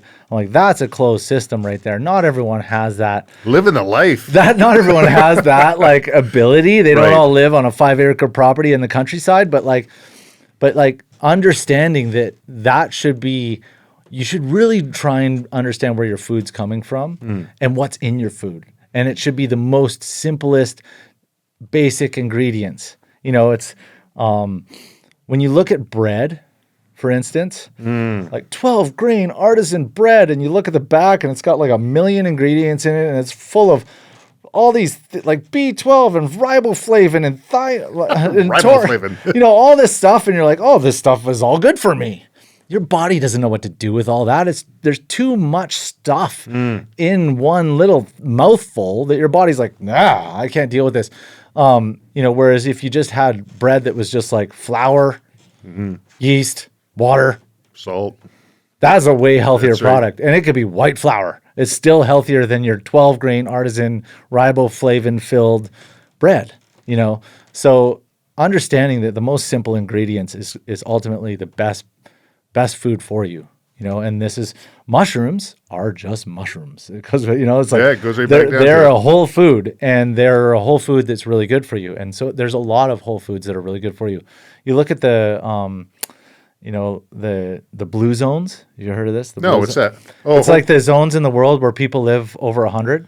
Okay, where there's like a higher concentration of people living over 100. So we're not talking about the conductive energy weapons and the color blue. Okay. No, different blue zones. Okay. But yeah, the guy who wrote the book Blue Zones, which is, he came to a North Face athlete summit that we had one year and presented his book to us and all the blue zones that he had found around the world. And I think the big common denominator, aside from the fact that these elderly people were still valued in their community and still felt like they had purpose, they weren't just shoved in a home and forgotten. That was a big part of it. But also that they were eating a very whole foods diet, and had been their whole life, whether it's fish or meat or plants, it doesn't matter. It's basic whole food ingredients. So, and then, maybe not eating like, 3 massive meals a day. You don't need to be full all the time. You don't need to be full all the time. It's like, I now embrace the feeling of hunger. It's weird. I'm the same way. I used to, like, the second I felt hungry, I would like shove a giant burrito in my face, and now I'm just like, oh, I'm hungry. Sweet.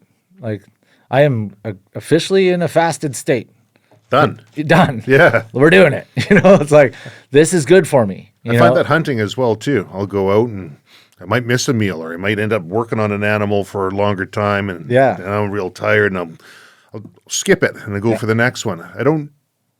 You're in a more wild state, I think, and you're perhaps a bit more attuned with things, but I don't find I eat. I know others I've gone hunting with, and like, you're just picking away at little bits all through the day and eating a little bit here and a little bit there. But and your body, everything that's going on in your body, all the cells in your body are working on processing that. Yeah.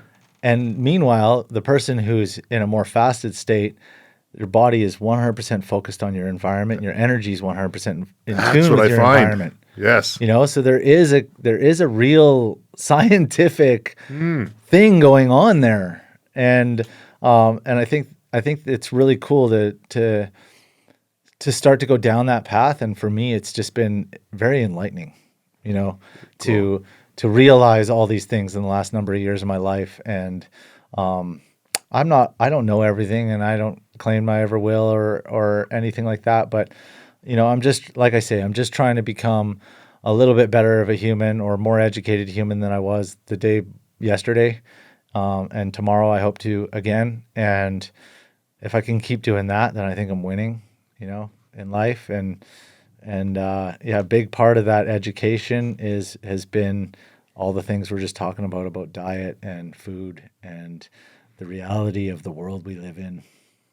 Ian, really enjoyed the conversation here. I want to thank you so much for being on the Silvercore podcast. And I'm going to be picking your brain about a bunch of other things when we're off air here. Thank Awesome, you. Travis, thank you so much for having me. It was a pleasure, man.